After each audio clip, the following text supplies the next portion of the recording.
जय छावा आपल्या निलंगा तालुक्यामध्ये त्या जिओ गलतानी कारभाराच्या विरोधात आपण आज आवाज उठवलेला आहे। हे जिओ अधिकारी कुठल्याही कस्टमरला आरेरावीची भाषा बोलणे, शिवीगाळ करणे, कंप्लेंट द्यायला गेल्यानंतर त्यांना आरवीच्या भाषेमध्ये शिवीगाळ करणे, त्याच्या संदर्भात आपण आज अर्ज दिलेला आहे, निवेदन दिलेलं आहे। पण तेवढ्यावरती न थांबता त्यांना व्यवस्थित बोलायला गेलो असता आरेरावी केल्यानंतर आपण त्यांच्या कार्यालयाला कुलप घातले, ताळे ठोकले व आपल्या येथील लक्ष्मी बॅटरी सोलारच्या 17 तारखेला आपण त्यांच्याकडे जाऊन त्यांचं वायफाय आपण घेतलेला आहे।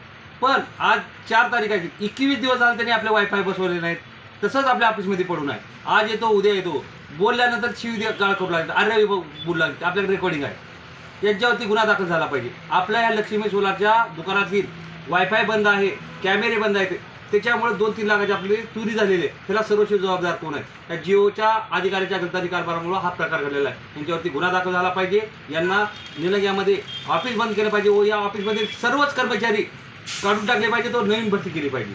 अन्यथा छावा संघटना यांना पळू करून यांना आपल्या छावाच्या उत्तर देऊन यांना नीट केल्याशिवाय राहणार नाही। जय हिंद, जय छावा।